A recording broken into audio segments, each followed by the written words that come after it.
ஹல்லேலூயா. கர்த்தருடைய பரிசுத்த நாமத்துக்கு மகிமை உண்டாவதாக. வேதமும் தியானமும் பகுதியில் சங்கீதம் 4ஆம் அதிகாரம். சங்கீதம் 4ஆம் அதிகாரம்.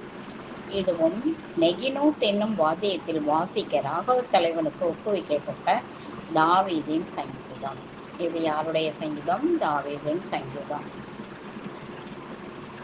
அவர் எப்படியாக சொல்கிறார் என்று நாம் பார்க்கலாம்.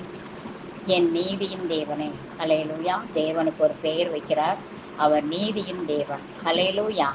நாமும் சங்கீதம் வாசிக்கும் பொழுது, தேவனை தியானிக்கும் பொழுது தேவனுக்கு ஒரு பெயர் வைக்க வேண்டும். அவர் நீதியின் தேவனே என்று அழைக்கிறார். நாம் கூப்பிடுகையில் இப்படிதான் நாம் தேவனை ஒரு பெயர் வைத்து அழைக்க வேண்டும்.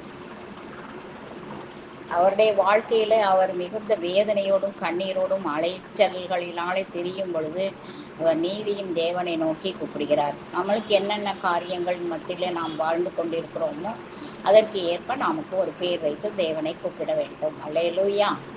எனக்கு செவி கொடும், நெருக்கத்தில் இருந்த எனக்கு விசாலம் உண்டாக்கினீர், எனக்கு இறங்கினீர், எனக்கு விண்ணப்பத்தை கேளுங்க, எனக்கு இறங்கி என் விண்ணப்பத்தை கேளுங்க. மனுப்புத்திரரே, எதுவரைக்கும் மகிமையை அவமானப்படுத்தி வீணானதை விரும்பி பொய்யை நாடுவீர்கள்?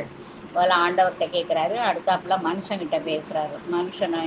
மனுப்புத்திரனே, நீ எது வரைக்கும் என்னை அவமானப்படுத்துவ, என் மகிமையை அவமானப்படுத்துவ, வீணானதை விரும்புவ, பொய்யை நாடுவ அப்படின்னு சொல்லி கேட்க.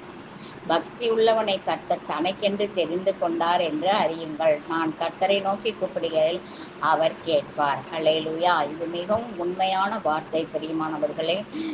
பக்தி உள்ளவனை கர்த்தர் தனக்காக தெரிந்து கொண்டிருக்கிறார். எத்தனையோ இந்து மார்க்கத்திலே மிகுந்த வைராக்கியத்தோடு வாழ்ந்த பிள்ளைகள் எவ்வளவோ பேரை தேவன் பிடித்து இன்றைக்கு ஊழியக்காரர்களாக வைத்திருக்கிறதை நாம் அறிந்திருக்கிறோம். நானே உதாரணம் ஆண்டவருக்கு.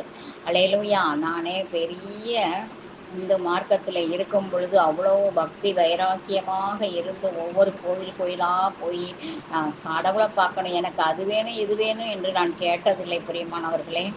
எனக்கு உடை வேணும், உணவு வேணும், எதையுமே நான் கேட்டதில்லை. எல்லாவற்றையும் திருப்தியாக அளிக்கத்தக்கதான ஒரு நல்ல மிடில் கிளாஸ் ஃபேமிலியில் தான் ஆண்டவர் என்னை பிறக்க வைத்தார்.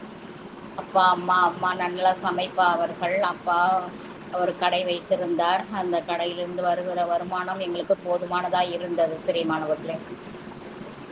எனக்கு அதெல்லாம் ஒன்றும் தேவை இருந்ததே கிடையாது. அந்த காலத்தில் நாங்கள் மேட்சாக ட்ரெஸ் பண்ண வேண்டும், ஹேர் பின் குத்த வேண்டும், வளையல் போட வேண்டும் என்றெல்லாம் நாங்கள் யோசித்ததே கிடையாது. வாங்கி கொடுத்தால் வாங்கி கொள்வோம், வாங்கி அது வேணும் இது வேணும் என்று கேட்கவே தெரியாது பிரியமானவர்களே. ஆகையினாலே இந்த நாட்களிலே நான் சினிமாவை பார்க்கும் பொழுது சினிமாவிலிருந்து அந்த சிலைகளிலிருந்து அவர்களுடைய தேவர்கள் கடவுள்கள் எழும்பி வருகிறதை பார்த்து ஒவ்வொரு கோவிலாய் போய் நான் அழுது நான் கடவுளை பார்க்க வேண்டும் என்று கெஞ்சி மன்றாடி கொண்டிருந்ததான வேளையிலே ஒரு சர்ச்சிலே போய் நான் அமர்ந்ததான வேளையிலே அங்கே தேவன் என்னோடு கூட 10 கட்டளைகளின் மூலமாக தன்னை வெளிப்படுத்தினார் பிரியமானவர்களே. ஆக நாம் பக்தி உள்ளவனை சும்மா பக்தி உள்ளவர்களெல்லாம் நம்ம நிறைய பேரை பார்த்துருக்குறோம். பக்தினா தேவைக்காக தேடுகிறது, கடவுளை தேடுகிறது. அதை செய்கிறேன், அதுக்காக இதை செய்கிறேன், குழந்தை வேணும், பிள்ளை வேணும், மற்றபடி படிக்கணும், அப்புறம் பிள்ளைக்கு கல்யாணம் நடக்கணும், வேலை கிடைக்கணும், இந்த ஒரு காரணத்துக்காக கடவுளை தேடுகிறவர்கள் பக்திமான்களைப் போல காட்சி அளிக்கிறார்கள். ஆனால் அவர்கள் எல்லாரும் பக்திமான்கள் அல்ல பிரியமானவர்களே. பக்திமான்களை கர்த்தர் தனக்கென்று சொந்தமாக தெரிந்து கொள்கிறார். அல்லேலூயா. நான் கர்த்தரை நோக்கி கூப்பிட்டேன், அவர் என்னையே கேட்டார். அல்லேலூயா. நீங்கள் கோபம் கொண்டாலும் பாவம் செய்யாதிருங்கள், உங்கள் படுக்கையிலே உங்கள் இருதயத்தில் பேசிக்கொண்டு அமர்ந்திருங்கள். காலையிலே அழுகையும் மாலையிலே களிப்பும் உண்டாக்கப்பட வேண்டும் என்று வேதம் சொல்கிறது. கோபம் கொண்டாலும் பாவம் செய்யாதிருங்கள் என்று எபேசியர்லையும் சொல்லப்பட்டிருக்கிறது. தூஷணமான வார்த்தைகள், கெட்ட வார்த்தைகள் ஒன்றும் உங்கள் வாயிலிருந்து புறப்படலாகாது என்று பவுல் எழுதுகிறார் பிரியமானவர்களே. ஆகையினாலே கோபம் கொண்டால் பாவம் செய்யாதபடி நம்முடைய படுக்கையிலே அமர்ந்து கொள்ள வேண்டும் என்று சொல்லப்படுகிறது. நீதியின் பலிகளை செலுத்தி கர்த்தர் மேல் நம்பிக்கையாயிருங்கள். நம்ம கர்த்தர் மேலே நம்பிக்கையாக இருக்கிறதுக்கு நீதியின் பலிகளை செலுத்த வேண்டும். நீதியின் பலினா என்ன?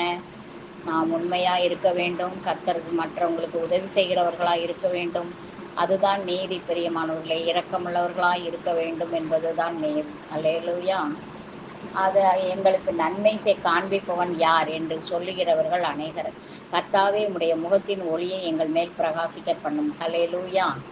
நன்மையை காண்பிக்கிறவர் தேவன் மாத்திரம்தான். அவர்தான் நம்முடைய முகத்தை ஒளியை வீச பண்ணுகிறவர். ஹல்லேலூயா. மோசையின் மேலே வீசப்பட்ட அந்த ஒளியானது எவ்வளவு அந்த யாரும் பார்க்கக்கூடாதாக, நீ முக்காடை போட்டுக்கொள், நீங்களால் பார்க்க முடியவில்லை என்று சொன்னார்கள். அதே போல தேவாலயத்தில் மகிமை இறங்கியது நிமித்தமாக ஊழியக்காரர்கள் ஊழியம் செய்ய முடியாமல், ஆசாரியர்கள் ஊழியம் செய்ய முடியாமல், அந்த விதமான பிரகாசம் ஒவ்வொருவரையும் நம்மை உலகத்துக்கு ஒளியாகவும் உப்பாகவும் வைத்திருக்கிறார். பிரியமானவர்களை, ஹல்லேலூயா, சோத்திரம். தேவன் நம்முடைய முகத்திலே அவருடைய ஒளியை பிரகாசிக்க, முகத்தின் ஒளியை பிரகாசிக்க பண்ணுவார். அவர்களுக்கு தானியமும் திராட்சரசமும் பெருகியிருக்கிற காலத்தின் சந்தோஷத்தை பார்க்கிலும் அதிக சந்தோஷம் என் இருதயத்தில் தந்தீர். அல்லேலூயா. அவர் முக பிரகாசத்தினாலே நாம் சந்தோஷம் அடையும். அந்த சந்தோஷத்தை ஒருவரும் கொடுக்கவும் முடியாது, ஒருவரும் எடுக்கவும் முடியாது. பிரியமானவர்களே, அல்லேலூயா. அவர்களுக்கு தானியமும் திராட்சரசமும் பெருகியிருக்கிறது. வீடு நிறைய பணமும் வீடு நிறையா பொருளும் இருந்தால் அதை சந்தோஷப்படுகிறார்கள். அது சந்தோஷம் அல்ல. தேவனிடத்திலே முகப்பிரகாசத்தை பிரகாசிக்க பண்ணுகிற அந்த இருதயத்தில் உள்ள சந்தோஷம்தான் சந்தோஷம் என்று சொல்லுகிறார். பிரியமானவர்களே, சமாதானத்தோடு படுத்துக்கொண்டு நித்திரை செய்வேன். கர்த்தாவே, நீர் ஒருவரே என்னை சுகமாய் தங்க பண்ணுகிறீர். ஹல்லேலூயா. பிரியமானவர்களே, இந்த உலகத்தில் உள்ளவர்களும் நம்மை ஒவ்வொரு நாளும் குத்து பேசுகிறதும் மிகுந்த வேதனையோடு நம்மை வேதனைப்படுத்துகிற காரியங்களும் பயங்கரமான காரியங்களுக்குள்ளாக நடத்துகிற காரியத்தை நாம் பார்க்கலாம். ஆனால் ஆண்டவருடைய கிருபை பாருங்க, நம்மை சமாதானத்தோடு படுத்துக்கொள்ள செய்வார். நித்திரை செய்வேன். எப்படி நாம் பார்க்கிறோம் பிரியமானவர்களே, பேதுரு பாருங்க, சிறைச்சாலையில் அடிபட்டு நாளை தினத்திலே நாள் தான் யாக்கோபு வெட்டி கொண்டிருக்கிறாங்க. அடுத்த நாள் பேதுருவை கொல்லணும் வச்சிருக்கிறாங்க. அவரோ நல்லா நித்திரை பண்ணுகிறார். பாருங்கள், தேவதூதர் வந்து தட்டி எழுப்பி பாதரட்சியை போட வச்சு அறையிலே கற்றையை கட்டி கொண்டு நடந்து போய் கொண்டிருக்கிறார். நாம் காண்பது கனவா நினைவா என்று தெரியாமலே போய் கொண்டிருக்கிறார். பின் பாருங்கள், பட்டணத்துக்குள்ளே போன பின்புதான் ஆகா, நம்மை தேவதூதர் கொண்டு வந்து விடுகிறார் என்று சொல்லி அவர் உணர்கிறார். பிரியமானவர்களே, ஆகையினாலே நம்முடைய அந்த இரவிலே நன்றாக தூங்குகிறார். நமக்கு சாவு பயத்தை யாராவது காட்டிட்டா தூக்கம் வருமானு தெரியாது. உடலில் நோய் வந்தாலே தூக்கம் வர மாட்டேங்குது. ஒரு பணம் இல்லாட்டா தூக்கம் வராது, வேலை இல்லாட்டா தூக்கம் வராது, பிள்ளை இல்லாட்டா தூக்கம் வராது. இப்படியாக திருமணமாகவில்லை என்று தூங்காத இரவுகள் எத்தனையோ இரவுகள் இருந்திருக்கிறது. பிரியமானவர்களே, அப்படியாக தேவன் நம்மை உயர்த்துகிறவர், சமாதானத்தை கொடுக்கிறவர், சுகமாய் தங்க பண்ணுகிறவர். அவர் சமாதானத்தோடே படுத்துக்கொள்ள நித்திரை செய்ய கர்த்தர் கிருபை கொடுக்கிற தேவனாக இருக்கிறார். பிரியமானவர்களே, அல்லேலூயா. உலகத்தின் சந்தோஷத்தை பார்க்கிலும் ஒருவரும் கொடுக்க முடியாத சந்தோஷத்தை தேவன் தருவார். தேவனிடத்தில் நாம் விண்ணப்பம் பண்ண வேண்டும்.